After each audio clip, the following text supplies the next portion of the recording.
Saúde o povo de Deus com a paz do nosso Deus e Pai, com a paz do nosso Senhor e Salvador Jesus Cristo de Nazaré.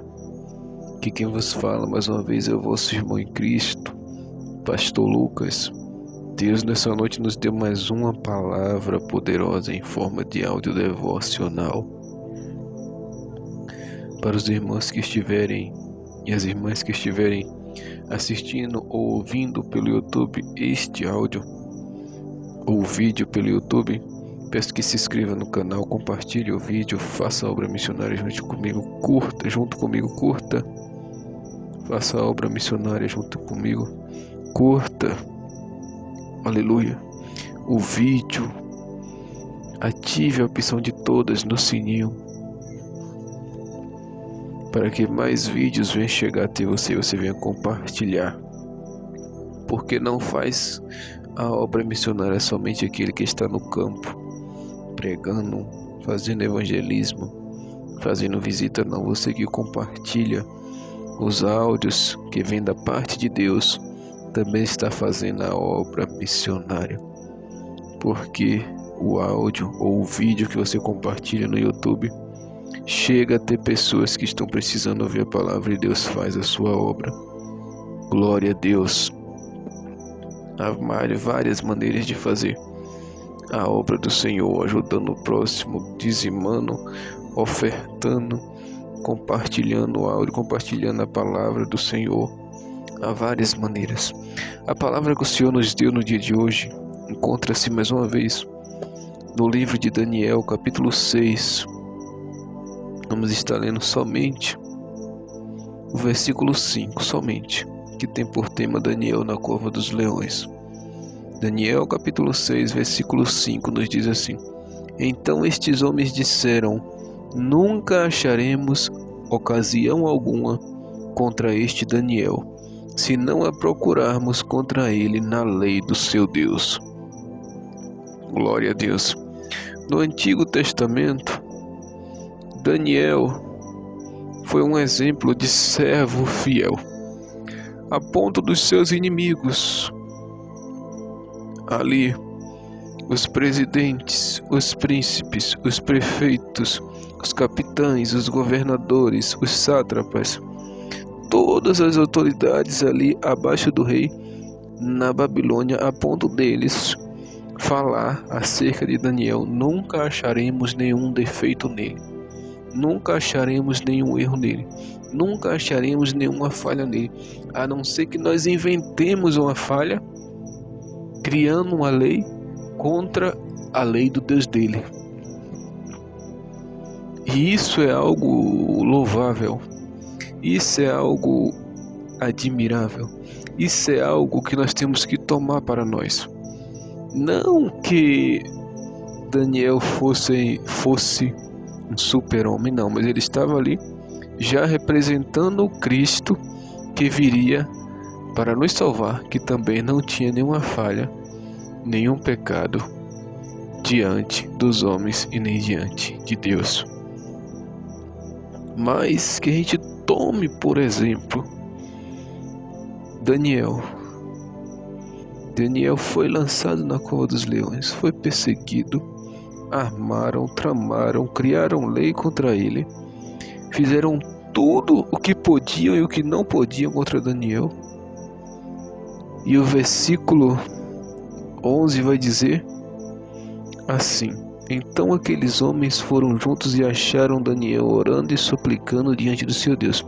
E depois de tudo isso que Daniel passou, da perseguição, da lei que criaram, Daniel ainda foi encontrado orando, fiel ao seu Deus e fiel ao rei. Assim a Bíblia diz que ele era fiel ao rei e fiel a Deus, a ponto de o rei querer colocar ele como o maior abaixo do rei, como José quando governava o Egito, como o maior dos príncipes. Ele queria colocar Daniel entre...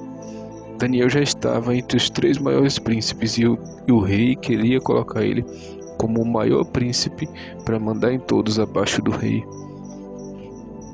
E aqueles homens procuravam a falha em Daniel.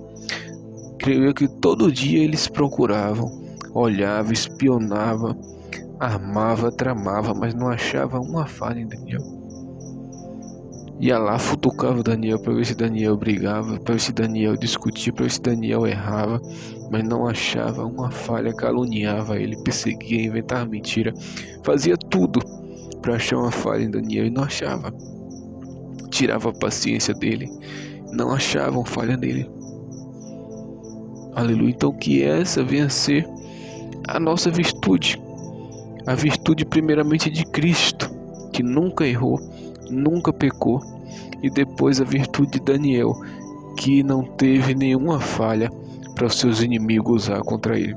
Que os nossos inimigos opositores, alguns vai dizer, mas alguns vão te dizer, né? Pode me dizer, mas pastor Lucas, nós não temos inimigo, inimigo é Satanás. Mentira, negativo. A Bíblia diz que nós temos inimigo. Jesus disse: orai pelos vossos inimigos, pelos vossos perseguidores. Vão pegar aquele texto de forma errada que Paulo falou: a nossa luta não é contra a carne nem sangue, não é contra a carne e nem sangue. Paulo está falando que a nossa luta, nós não devemos lutar nem contra a carne nem sangue, nem contra o nosso próximo e nem contra aquele que se levanta contra nós. Paulo está dizendo que nós não devemos lutar. Paulo não está dizendo assim: os nossos inimigos não é aqueles que têm carne e que têm sangue, não. Paulo diz que nós não devemos lutar, mas que são nossos inimigos, são. Só que nós não devemos lutar, porque a luta é do Senhor.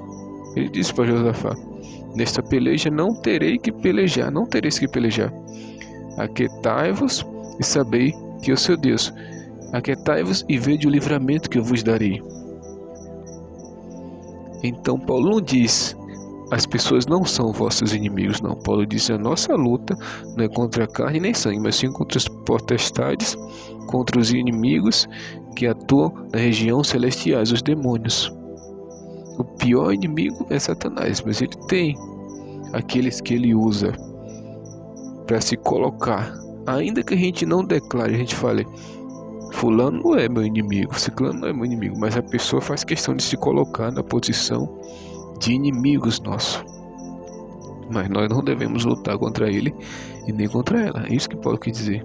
Ainda que a pessoa seja nosso inimigo, não devemos lutar contra ele nem contra ela. Foi o que Davi fez. Saul perseguia, Davi perseguia. Saul era inimigo de Davi, tentava matar o tempo todo, mas Davi não lutava contra Saul. Davi teve a oportunidade 2 vezes de matar Saul e não matou, não lutava. Aquilo ali é um exemplo que nós temos inimigos, sim. Agora não devemos lutar contra o nosso irmão e nem contra a nossa irmã. Não devemos lutar contra as pessoas, mas sim contra Satanás. Isso que Paulo quer dizer para nós. Ainda que as pessoas se comportem como nosso inimigo, não devemos lutar contra elas, mas lutar contra quem está usando elas, contra Satanás e os seus demônios. Isso sim. E essas pessoas aqui eram inimigos de Daniel, a ponto que mandaram ele para a cova dos leões para ver ele morrer comido por leão. Amã era inimigo de Mardoqueu. Mas se está falando de Antigo Testamento, fala de Novo. Talvez você queira que eu fale do Novo Testamento. Os fariseus eram inimigos de Jesus. Paulo era inimigo dos cristãos. Então nós temos inimigos, sim. Saulo, o antigo Saulo, era inimigo dos cristãos. Nós temos inimigo. O próprio Paulo que declarou que a nossa luta em Efésios, ele falou, não é contra a carne nem sangue, mas sim contra as potestades que atuam nas regiões celestiais. Ele era inimigo da igreja. Mas a igreja não lutava contra ele. Pelo contrário, creio que a igreja orava. E Deus libertou ele, transformou ele em um Paulo pregador. E ele, que era perseguidor, passou a ser perseguido. Então, aleluia, nós temos que ter noção. Nós temos inimigos sim, mas não devemos tratá-los como inimigos. Não devemos lutar contra as pessoas, mas sim contra os demônios. Mas que nós temos inimigos, nós temos. É a realidade. Jesus disse: orai pelos vossos inimigos, né? Bendizei e abençoai os vossos inimigos. E em vários textos vai deixar claro que nós temos inimigos, mas não devemos tratar como inimigo. Devemos olhar as pessoas como se fossem nossos irmãos, porque se a gente orar, aquele que hoje se comporta como nosso inimigo, mais para frente pode virar nosso irmão, pode aceitar Jesus e mudar o seu comportamento. Não devemos ter raiva, ter mágoa do nosso irmão, de forma alguma. Creio que Daniel passou por isso tudo, mas não tinha raiva. Davi passou por aquilo tudo, mas não teve raiva de Saul. Ele chorou, pelo contrário, o homem que veio trazer a notícia de Saul para ele, dizendo que matou Saul, ele pegou e matou aquele homem também. Ele ficou triste. José, os irmãos fez o que quis com José. José não teve raiva, José perdoou, José acolheu, José ajudou, sustentou eles lá no Egito. Então, nós não devemos tratar as pessoas como inimigo, mas que nós temos inimigos, nós temos. Não devemos guardar mágoa, nem atacar, nem brigar com as pessoas de forma alguma, que somos servos de Deus. Mas nós temos inimigos, sim. Isso é claro. Nós temos inimigos. Mas o pior inimigo que nós devemos focar é em Satanás, porque ele que usa as pessoas. Ele foi quem usou essas pessoas para querer destruir a vida de Daniel. Foi ele que usou as pessoas para armar contra Daniel. Mas ele não achou nenhuma falha em Daniel. Então que os nossos inimigos, perseguidores, opositores, opressores não venham também achar nenhuma falha em nós. Que eles não venham achar nenhuma falha em nós, nenhuma.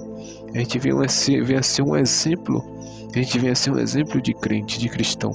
A gente vem pegar o exemplo de Cristo em primeiro lugar e em segundo lugar de Daniel, que não tinha falha. Aleluia. Ou talvez o exemplo de Jó. Tem vários exemplos na Bíblia, mas que a gente venha a ser um cristão fiel. Aleluia. Como Daniel, em primeiro lugar, como Jesus Cristo, para os nossos inimigos não achar falha nenhuma em nós. E não tratemos as pessoas como inimigo, mas sim Satanás, porque é o maior inimigo e ele que usa as pessoas. Guarde essa palavra, que Deus os abençoe. Seja sempre um exemplo de crente, um exemplo de cristão, um exemplo de crente, para que almas venham a ver o teu exemplo e se converter a Jesus. Em nome de Jesus, amém. Graças a Deus.